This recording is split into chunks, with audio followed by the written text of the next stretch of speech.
everybody. On to another episode of the Dental Boardroom Podcast. We are carrying on this series about financial mistakes that dentists make. I just wrapped up a series on tax mistakes. Really, why are we overpaying in taxes? Well, this new one is on retirement and investment mistakes. So think 401k, think IRAs, think paying off debt versus investing. Think about where your money is going as you try to invest it in ways that gives you a return on that investment and maximizing that return. That's the subject for this episode. Let's kick off by going with the very first point. If you're watching this on YouTube, you can see I got 4 points here. I'm going to talk about each one of these. The first one is wrong type or timing for a 401k. The second one is not doing a defined benefit plan, also known as a cash balance plan. Paying off good debt instead of investing is the third bullet point. And the last one is investing in private deals without proper diversification in their overall global investment portfolio. Those are the 4 things I'm going to elaborate on over the next 30 minutes or so. Here we go. Wrong type or timing for a 401k. Let me zoom out and just talk about a 401k in general. There's a lot of opinions out there about 401ks.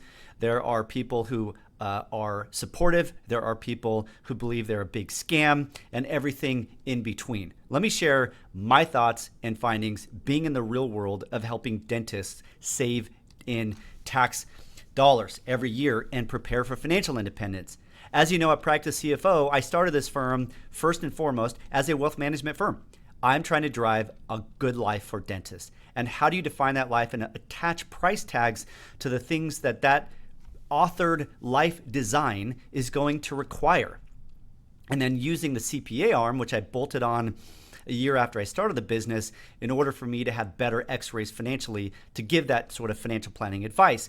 Well, let me tell you what I'm seeing and why we recommend 401ks aggressively at Practice CFO. And if you're a client at Practice CFO, you probably have a 401k. Unless maybe you just started up, your cash flows may be low and you got some other bigger priorities initially, maybe paying off credit card debt or building an emergency cash reserve or that kind of thing, which I always say those are the first rungs on the ladder. The 401k is maybe a rung or two up from that.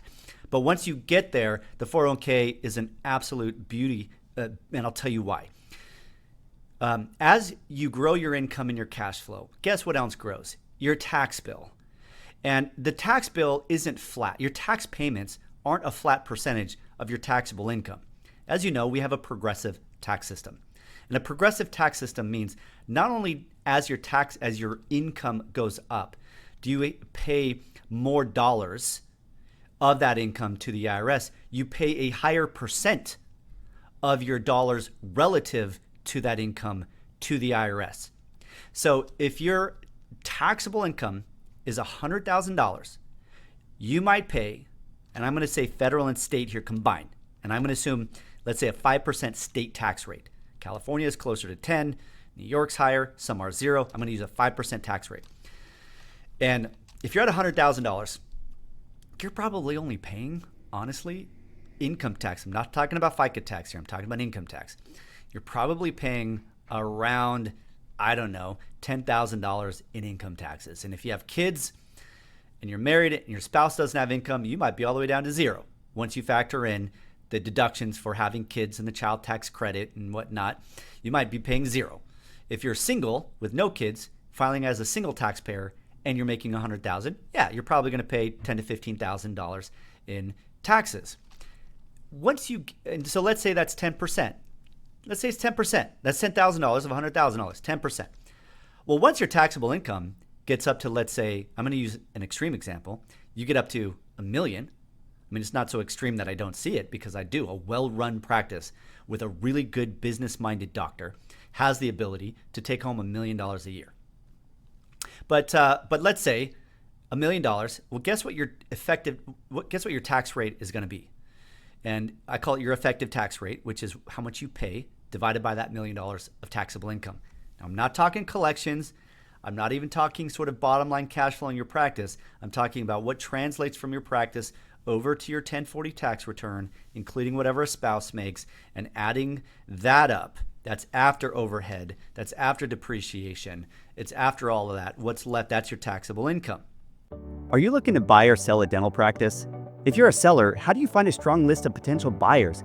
There's no MLS or Zillow for dental practice sales. In such a fragmented market, many dentists selling their practice feel discouraged. That's why I built PracticeOrbit.com. PracticeOrbit is modernizing how dental practices are bought and sold. It's a platform technology. Y'all know them: Zillow, Airbnb, Uber, and OpenTable, just to name a few. These technologies do two things. First, they help match buyers and sellers by centralizing the marketplace. Second, once the match between buyer and seller is made, these technologies help them navigate the sale to a successful close. Here are a few of the features inside of PracticeOrbit. Users can determine a reasonable sale price for a practice in just minutes. All they need is the most recent business tax return. Practice owners can use the directory to find important service providers like practice brokers, attorneys, accountants, and bankers. Practice owners and their brokers can invite those service providers into the platform, so all parties are coordinating the sale together.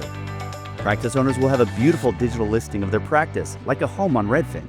And importantly, the listing will be anonymous, and personal information like your address, name, and pictures are only released after an NDA is signed and approved by you or your broker. Practice buyers can create saved searches to be auto-notified when new listings come on the platform that fit their desired specialty and location. And hey, dental practice brokers, you can list all your practices on the site for free. By doing so, you'll get access to PracticeOrbit's large pool of buyers, all of whom have created profiles and saved searches to be auto-notified when new listings come for sale.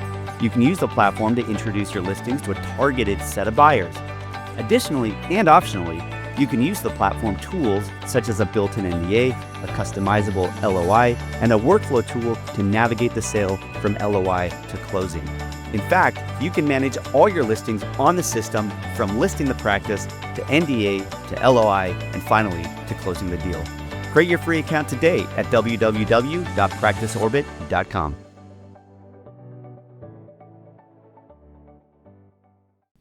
And if it's $1 million, the tax bracket federally, you are now, after about $600,000, you're now at 37% is going federally for everything above that roughly $600,000 married filing joint tax return. Everything above that is at 37%. And in California, that's going to be at around 10%. And now you're at 47% of every dollar between $600,000 and $1 million. That's almost $200,000. It's probably around $180,000, $190,000 in taxes just on that tier of $400,000 from $600,000 of taxable income up to $1 million of taxable income. Now, most dentists are probably going to be somewhere around $250,000 up to around $600,000 of taxable income. That's typically what I'm seeing.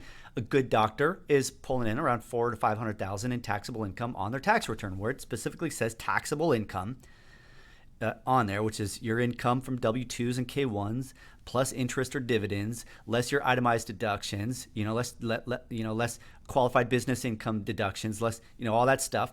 What's left becomes your taxable income. And then you filter that number through the tax brackets, and that calculates how much you pay to the IRS, and the states have their own tax brackets as well. That is your taxable income.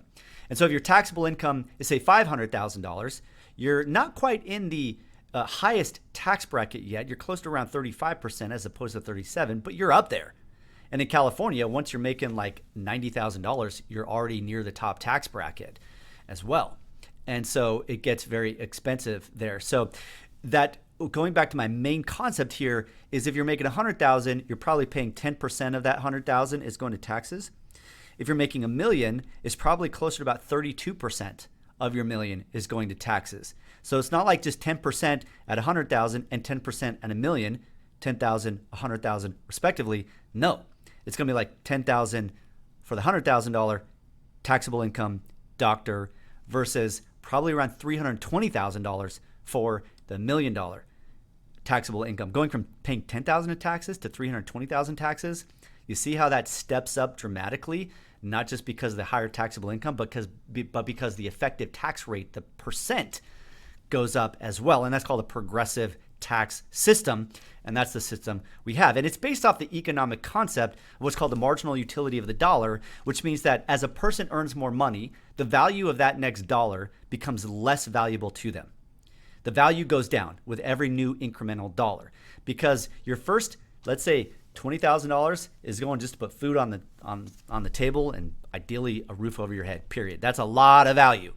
However, if you go from $1 million to $1,010,000, that extra $10,000, you've already got all your basic life costs covered. This is all about discretion and more savings. And so the perceived value economically of that new dollar, once you're already making a lot, goes down because you have all of your needs already covered. And so there's an incremental decline in the value of every new dollar that you earn. And economics, if you've taken courses in economics, calls that the declining marginal utility of the dollar. Utility meaning sort of practical value of that dollar. And so it's kind of built that economic concept into the tax code. And that's why as your income goes up, every new dollar, the IRS or government feels that they can tax more because it's a lower value to you. And it's also a way of sort of reallocating wealth in a capitalistic system. I'm a huge fan of capitalism. I'm a huge fan of how it allows people to get a return on their time and effort and skill set if they take the energy and momentum and dollars in order to develop those things, then they get rewarded for those things. And that's the underlying concept, of course, of capitalism, which we all know. I think capitalism at its extreme, it needs the edges softened a bit. Otherwise, you get a disparity of wealth that only accumulates. And this is the whole battle between capital owners and workers. If you go back in history, this has always been a big thing in economics and government, is you got this fight between labor and capital. Capital being those people who own things, own businesses, own real estate, own stocks and bonds and all of that. Those are the capital owners. Well, capitalism in its worst form eventually accretes wealth so much to the capital owners at the expense of the labor that it creates this battle, this literal thing that produces the decline of economies and countries is this battle between labor and capital. And that's why a good system has to temper capitalism in a way to reduce that disparity. Otherwise, the disparity or that gap grows and grows and grows until there's just a revolt by the labor class. And this is why kings are, brought down and beheaded and all that stuff through history, is because that gap just gets too wide. And we're definitely seeing that happen right now. The level of wealth is being concentrated in a way that I typically have been very supportive of business owners and wealthy people who have really gone through the painstaking process of developing that wealth, that they have a right to enjoy that wealth. But there also has to be a certain extent to which it is sustainable in the long run as an economic entity known as the United States of America, for that to continue and work and to maintain a middle class. This whole thing is dependent on a middle class. As soon as the middle class goes away, this whole thing goes away. And there's a lot of problems that stem out of that. So you'll find me doing this sometimes, launching into philosophy and economics, a sort of not lessons, but just, diatribes. I get into this stuff. But let me bring this back down to planet Earth here. The progressive tax system, in a way, is trying to solve for that problem that history shows ends up leading to the demise of a lot of economic systems, is because of that. And so we don't like to pay taxes, and I do everything I can in order to save our clients' taxes. The reality is that most of our clients, dentists, are not the ones causing the wealth gap problem in our country. It's people who are worth hundreds of millions and billions of dollars that will move to a different state in order to avoid paying state taxes, and will do everything they can to avoid taxes. When in reality, how much do you, if you have $1 billion, what's the point? Let's be real.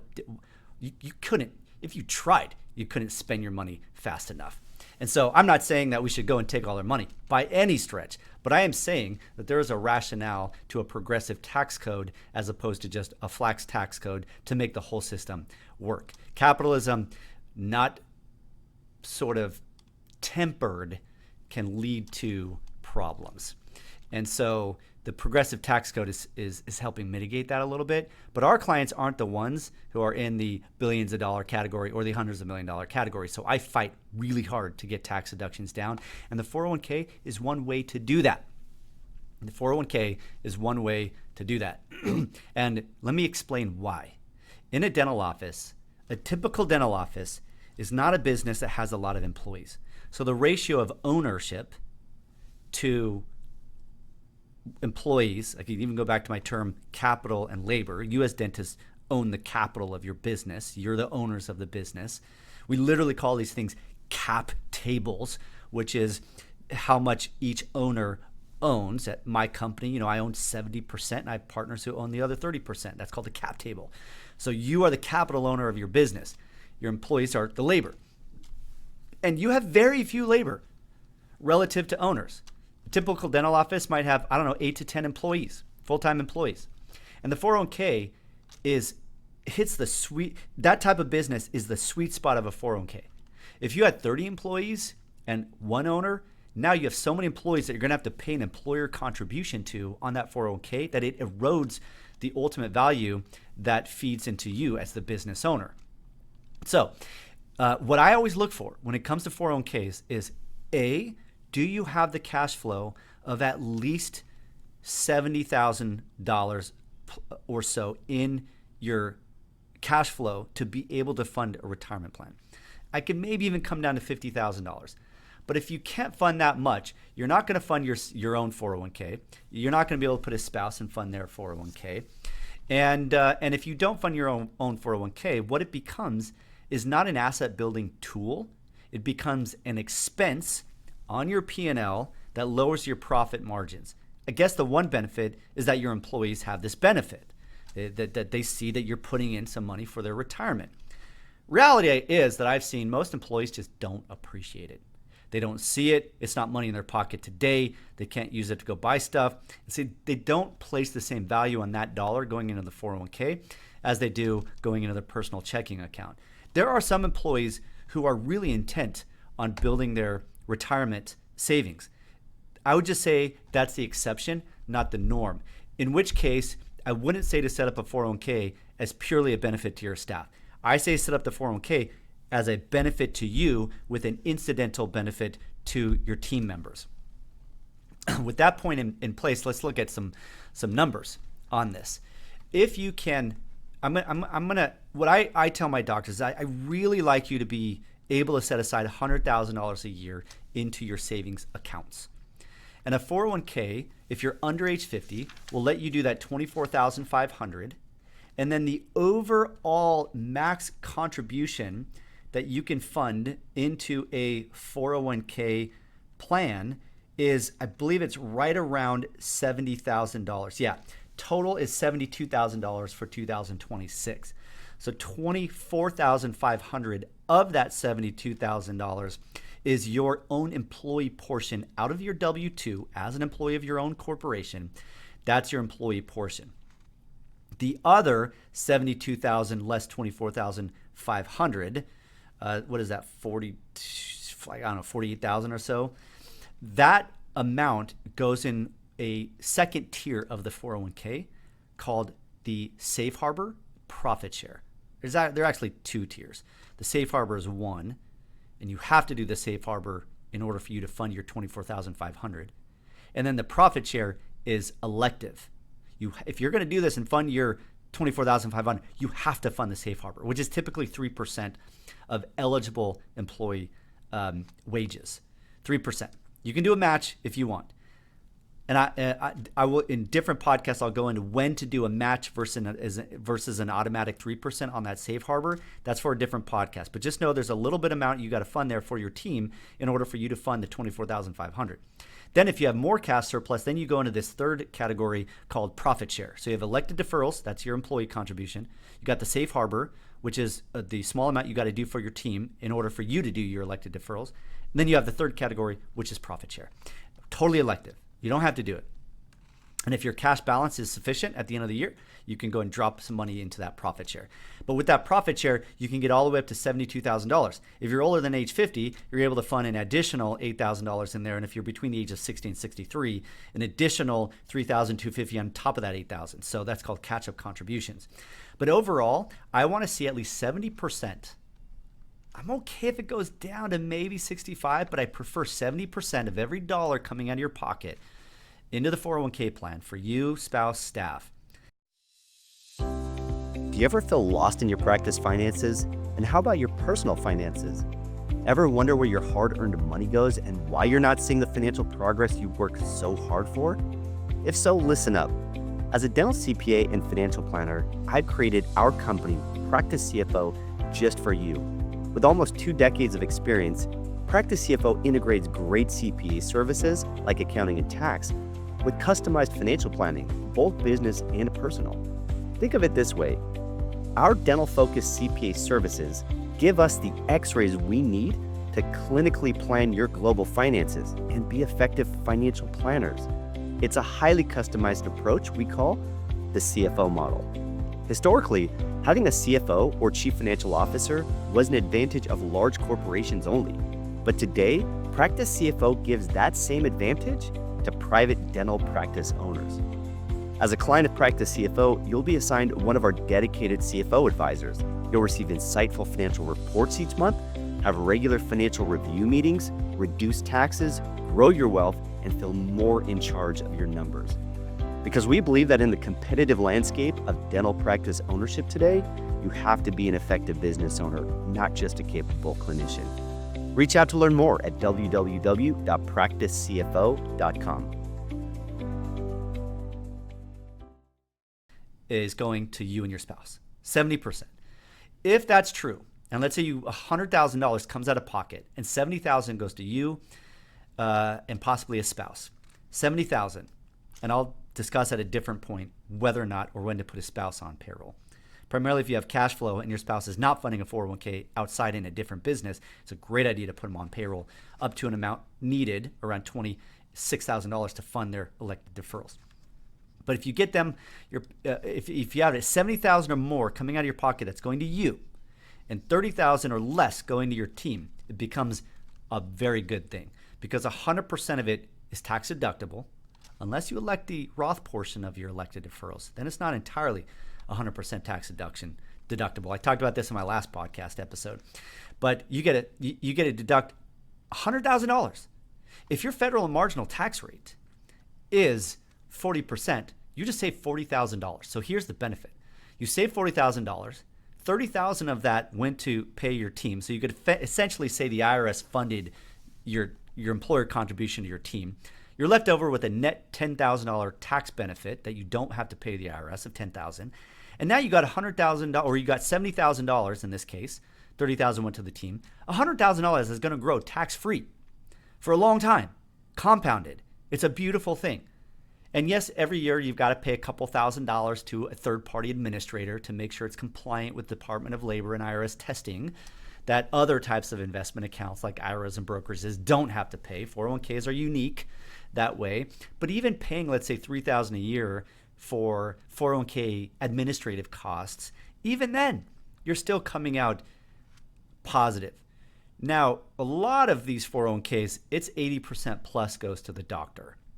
And the older you get, the more you pay yourself as a W-2, the fewer staff you have, the fewer eligible staff you have, the more that percentage goes to you out of total out-of-pocket investment into the 401k plan. And so the other benefit there, I didn't sort of focus on this a lot, but the other benefit is also you can tell your team that you are funding this benefit for them. And it's really important that at least once a year, they see, and you can do a handout, but they see what is the balance that shows them what you put in. So if you funded, let's say, $5,000 for a given team member, they should see that you gave them $5,000.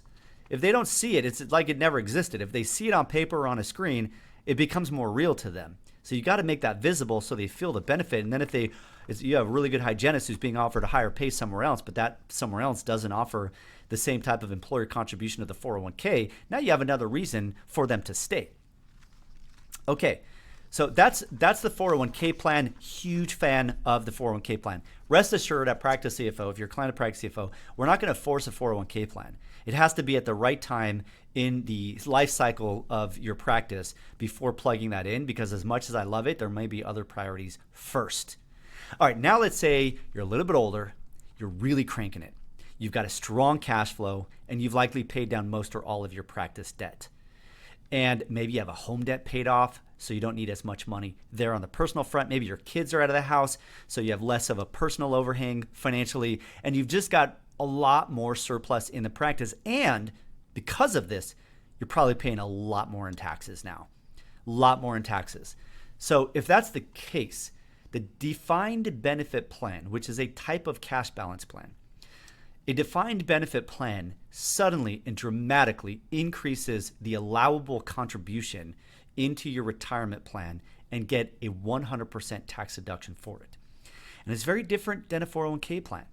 A 401k plan is called a defined contribution plan. And a defined contribution plan, which is the 401k, defines the limit of how much you can fund into that plan.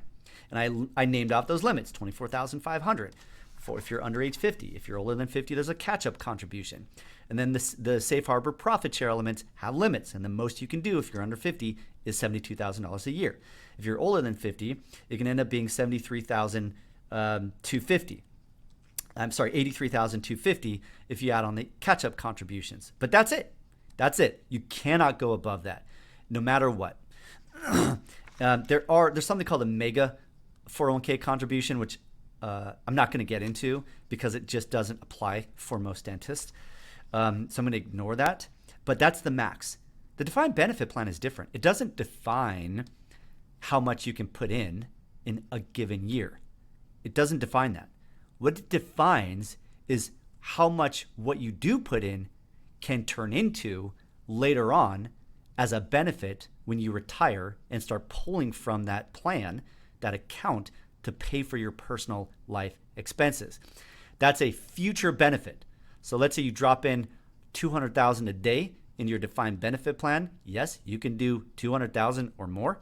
You drop that in the plan, and an actuary has to be involved, and the actuary is going to cost $2,000 to $3,000 a year. That is one of the administrative additional expenses to a defined benefit plan. And honestly, doctors, a lot of doctors are like, I don't want to pay $2,000 to $3,000, and then I have to pay the other TPA too. I'm paying $5,000, $6,000 for these 401k administrative costs. You sure this is a good idea? And that's when I'm like, Doc, you just put $300,000 in there. You are at a 47% marginal tax bracket. That just saved you $130,000, and you now have $200,000, $250,000 that's going to grow tax deferred for a long time. Yes, it's worth it to pay the $5,000 of administrative expenses, which are tax deductible, by the way, at your marginal tax rate, which is really out of pocket, probably closer to $3,000. It is absolutely worth it, 100%. The question is it worth it? The question is that the best use of your next available dollar? And if you're looking to expand, you may need to drop $100,000 into a really aggressive marketing campaign. You may need to hire an associate, and there may be some cost to getting that associate in place, or another build out to expand your operatories. So I'm not saying that every dollar of surplus cash flow should go into a DB plan. What I'm saying is, once you're in sort of that really successful period as a practice owner, and you're in what I'll call maintenance mode, where everything is humming, you got the ops you need, you got the equipment you need, you got the team you need, you paid off a lot of your debt, your personal life expenses aren't going up, you're really, really in stride. That's the point in time when I say it's probably time to move to that rung on the ladder in your growth plan toward financial independence of setting up a defined benefit plan. And so typically our doctors that we do this for, they're older than 50, and they're older than the average age of their staff. Or they have only 3 to 6 eligible staff members. So this becomes valuable for an oral surgeon, for example, or an endodontist who might be 45, and their staff might even be older than them on average, but they only have 3 or 4 eligible staff because they don't have hygiene, and it's a very simple HR structure, in which case the DB plan can be a great thing for even a younger doctor if they have low staff. But for a general dentist with hygiene, front office, assistants, yada, yada, maybe even associates on payroll, if an associate is a 1099, that doesn't count. They're not eligible, but a W-2 associate they are. Then we typically say this typical profile of a doctor is in their early to mid 50s or up. They're a little bit older than their average staff. They have most of their debt paid off, and they're really cash flowing, and they're in a high tax bracket. Now the DB plan becomes an absolute beautiful silver bullet. And we've done this a lot at Practice CFO. It requires a very specialized understanding and oversight of the defined benefit plan because of the regulations around these. But this is something that our assembly line here has been very fine-tuned to execute on a well-designed and well-implemented DB plan. The thing for us that we always will say is don't do this at home. Don't do this on your own. Otherwise, this thing could really run you off a cliff if you're not careful, because it has minimum funding requirements. And if you don't design this at the right time and in the right way, you may end up having to put $200,000 in there, and you're like, wait, I don't have $200,000. And that's a problem, because once you get that in place in a given year, you can't go back and reduce that. You got to pay a minimum. Now, every year, the way they work is they say, here's the minimum, here's the maximum. The minimum might be $50,000, the maximum might be $450,000, and you can do anywhere in between, because all it's trying to do is say you got a benefit 20 years down the road when you hit age 68, and the benefit can't be more than X at an 8% growth rate, factoring in inflation and whatnot. That's what the actuary is for, is they do that projection to calculate that future benefit, and they back in today in what's called a discounted cash flow, back into today to say how much can you fund.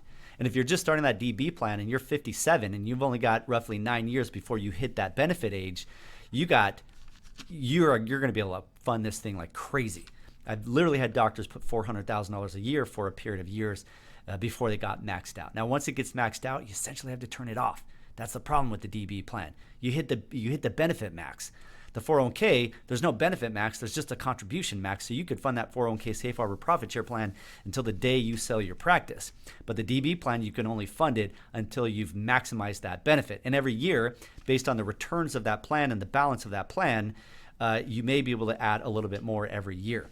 So that's why I say they're delicate. They should be invested differently than the 401k. You don't want to be as aggressive in the defined benefit plan because of the market falls, and your DB plan falls like 2009 S&P 500 falls almost 60%. You're going to have to come out of pocket massive amounts of money to replenish what it fell, because again, it has to maintain a balance sufficient to provide for that benefit in the future, because the benefit doesn't change. And so you may have to come out of balance.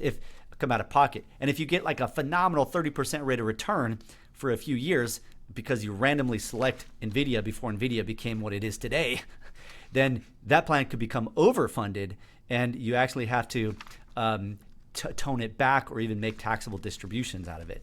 So these things need to be managed well. This is why I say don't do it. Don't try this at home on your own. But we do a lot of these. We manage it with right in with that range to keep this thing sustainable and really beneficial. And we have saved doctors. And really, if you look at the compounded effect of value over time of these things, we've added $4 or $5 million to their retirement plan by the time they retire through these amazing, beautiful things. Half of which, if not more, would have been in the IRS's pockets had we not done that defined benefit plan.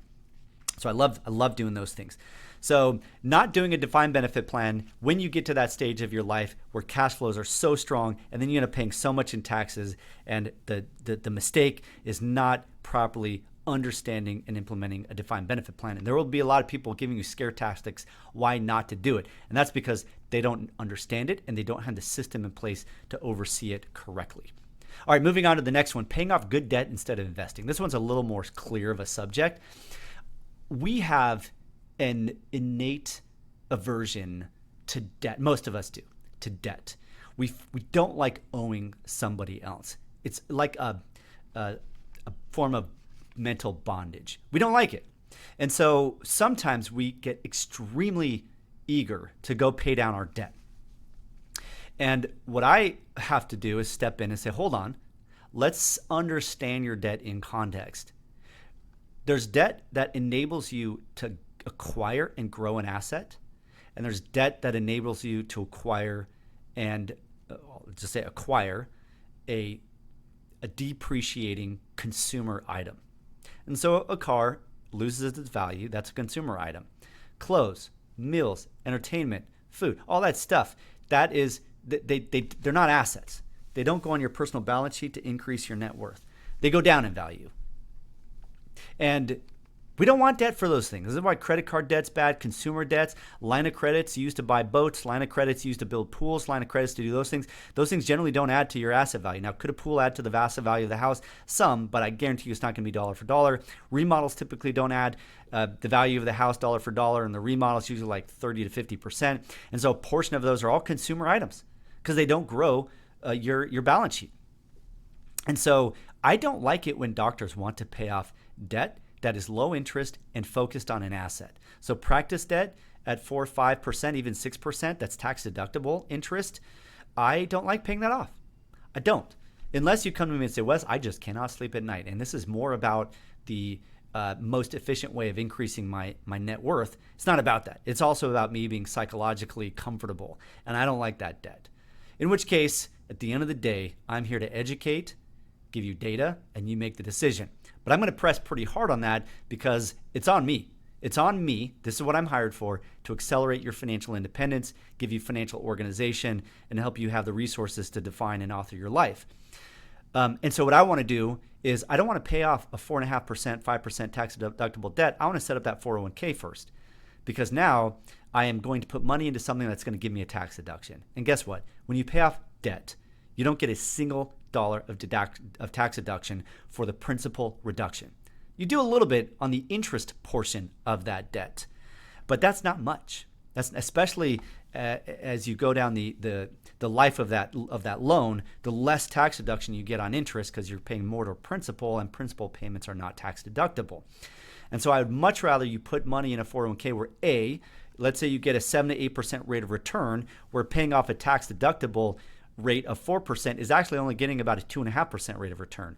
So I'd rather get an 8.5% rate of return than a 2.5% rate of return. That 6% makes a huge difference on that money, especially when it compounds over time. That's number one. Number two is that the tax benefit of funding that 401k is just significantly more than the tax benefit of paying off that debt. You get 100% tax deduction on funding that 401k. You could do the Roth component, which gives you partial tax deduction, but it's largely the same thing. So I'm going to encourage you to really try to think mathematically and smart around what the data would say and the probabilities of success. And that is that you don't pay off good, low tax deductible debt that was used to buy an asset like a house or your practice. I will say, before funding a 401k, let's pay off high interest rate credit card debt, high interest rate potential car debt, or some other consumer debt. So don't pay off good debt. I'd rather see you invest. Avoid the mistake of doing the opposite. All right, lastly, investing in private deals. Let's talk about this one for a sec. As a dentist, you are a bit of a target. Yeah, you've got a target on your back. And the target is, so-and-so is a dentist, I bet they're stacked with money. And if they think you're stacked with money, whether or not you are, you're going to get pitched. You're going to get pitched by your brother-in-law, by your friend, by, I don't know, somebody from your YO group, somebody from your, I don't know, just different people. You're going to be out with friends at a bar, and they're going to talk to you about stuff, and they're going to tell you about this investment that they think is just cranking it. Maybe it's an investment in crypto. Maybe it's an investment in a private real estate deal. Maybe it's an investment in your brother-in-law's startup business. Whatever that is, you're going to get pitched with these from time to time. And they're very luring, like the siren song. They're very luring because you're like, wow, and all I'm doing is investing in blue chip stocks on the stock market or index fund. Wow, I feel like I'm FOMO. You start to feel this fear of missing out. And so you end up getting lured in, and you end up dropping money on a lot of these private placement deals. And when I say private, that simply means you're not buying it from a stock exchange. You're not buying it from Schwab or Vanguard or Fidelity or what's the one kids using these days, Robinhood or E-Trade. You're not buying it from those as publicly traded securities. You're investing in a non-public investment, and so you don't have transparent. Here's the problem: You don't have transparency to see how these things are really performing. There's no daily stock valuation. So you can't see that. You can't log in and at any given moment see what it's worth. You might get a statement every quarter or every year, or worse, every couple of years to see what the value is. B, the value is probably pretty subjective. It's a CFO somewhere or some person who's aggregating what is the market value of that private investment. And so there's a ton of subjectivity into it. They may say it's worth X, when in reality, if you try to sell it, it's going to be worth 60% of X. So there's a lack of what's called liquidity. There's not a marketplace for it. You can't as easily go and sell your ownership of that thing like you could a stock on the stock market, which log into your Schwab account in 2 seconds, you can have that sold pretty much. So it's very opaque, and therefore it's very risky. And could some of these turn in to be 100% rate of return in 2 years? Yeah, that's essentially what private equity is trying to do in some ways, get these outsized returns. Except the difference is private equity gets highly involved in the operations of their portfolio companies, and thereby it's not just praying and hoping. They're actually going to make it work. But with these private deals, I've just seen over and over people's expectations not being met.